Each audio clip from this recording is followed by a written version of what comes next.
the first point is that there isn't actually a central cybersecurity ordinance in Hong Kong in the way there is, for instance, a cybersecurity law in China or a cybersecurity act in Singapore. Instead, in Hong Kong, we have cybersecurity provisions in a few different areas. For instance, we have a personal data privacy ordinance, and we have certain crimes that relate to cybersecurity.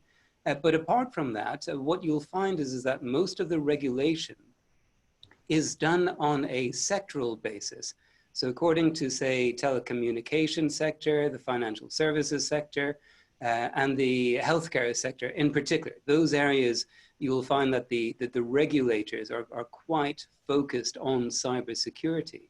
And just to take one example of that, just last week, the Securities and Futures Commission in Hong Kong, which is a securities regulator, they published a circular and sent it out to all the licensed corporations, giving them guidance on the very topic that we're speaking about today, which is cybersecurity risks in terms of remote working. Now, the interesting thing there is that even in the securities industry, you can find that the same flashpoints, the same hot buttons are there in respect of remote working as apply right across the board. So the areas that they zoned in on were video conferencing, what we're doing right now, and also just remote access to network systems from outside. Now, dealing with that second part first, the SFC really focused upon the need for VPNs, and ideally multiple VPNs in terms of remote access, a proper password and two-factor authentication in terms of access, and those sensible security controls that are being recommended right across the board in every aspect of remote home working. And on video conferencing, a lot of what they recommended were basic privacy and security controls that are in the hands of the administrator and the user of the service. They did suggest that there be a formal assessment of the video conferencing platform, but the rest of it is all the sensible recommendations you would expect. Things like, have make sure that you only send invitations out to people who are going to be invited to attend. Don't make passwords public. Have a waiting room facility so that people are admitted to join the meeting. These kinds of things, all very sensible, practical stuff. But all of this is part of a broader focus within the financial services sector, where each of the core regulators, the SFC, the Monetary Authority for the banking industry, the Insurance Authority for the insurance sector, each of them has a cybersecurity guideline or supervisory framework in place. And what comes across abundantly clear from that is that cybersecurity is viewed as something for senior management to pay particular attention to at board level, and then to have the governance, management, and control systems in place to meet the risks that arise from cybersecurity. And maybe one of the things to clarify right from the outset is what people think of when they think of cybersecurity, as opposed to what it really is. Oftentimes, people think of cybersecurity as the external threat, things like malware, distributed denial of service attacks, these kinds of things, hacking. In reality, the biggest cybersecurity threat is the human being, is the people within your own workplace, wherever they may be working, and what their habits are, what their human personalities and characters are. I'm sure later on the other speakers will be speaking about phishing.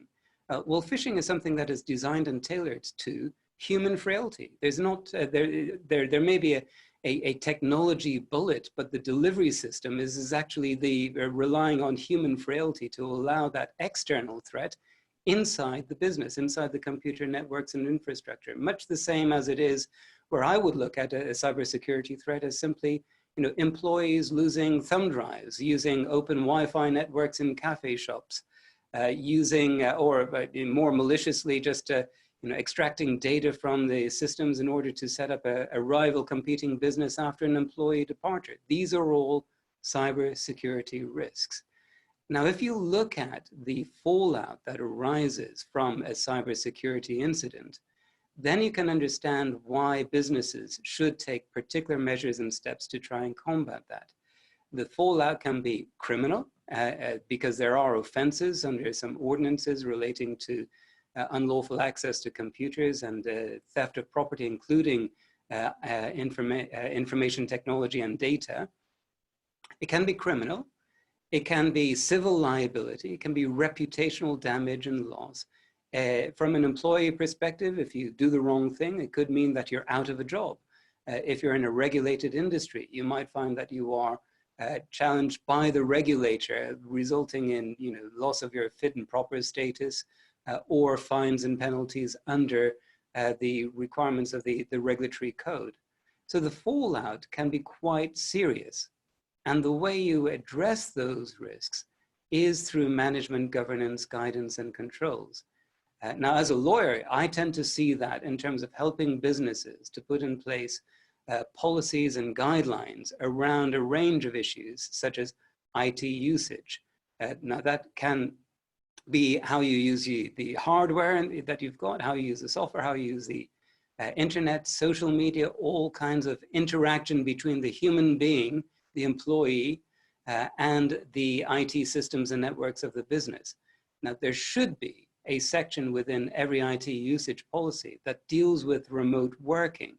Now, remote working is not necessarily just the remote working we're doing right now or have been doing because of COVID-19. It also includes business trips, any kind of activity you're working where you are not in the physical environment of your own office space. Now, why would that be a particular risk? I mean, the risks that often arise because there's a difference in the pattern of usage of people who are accessing the IT network and systems, and the IT department themselves are working remotely and without the full infrastructure and support that they would be typically accustomed to in the office. So there are multiple risks there, and you try and address the user risks in the IT usage policy. You'll also have a retention policy in respect of data usage. Now, that's particularly important in the circumstance that we're now moving into, which is looking at where people are moving from a remote working circumstance back to the office. Well, your data retention policy should deal with issues like, what do you do with the data that is still on home systems? It shouldn't be there perhaps, but now there's an opportunity for that cleanup and tidying up and destruction of data that should not be off-site, but instead should be brought back to the IT systems in the workplace. You'll also find policies in relation to personal data privacy. And those policies will deal with the usual things around collection, use, and retention and security of personal data. In a remote working context, you would be trying to do a data minimization approach to that. What I mean by that is that you would try to minimize the personal data that leaves the workplace and the workplace IT systems to an unprotected area of the home network systems. So some of the things that you'll find IT departments do is to do an IT audit in respect of what is the home setup of each person that is conducting remote working. That would be, seeing what kind of Wi-Fi system is used. Is there a password on the Wi-Fi system? What kind of VPN system is being used? Is the access to work systems and IT and software in a closed loop? Are there proper features there in terms of two-factor authentication and access codes and password protection before you get into secure work systems? Are there proper protocols in place to make sure that workplace documents do not get saved into home networks or downloaded to home networks and then forgotten about? So these are the kinds of things that you will look at in your policies and procedures. And of course, you'll do training. You can still do training on a remote basis, similar to what we're doing right now, to make sure that people know how to behave and conduct themselves in this kind of an environment. So these are just some thoughts and tips in relation to the legal environment and regulatory environment and how it applies to cybersecurity issues in a remote working environment.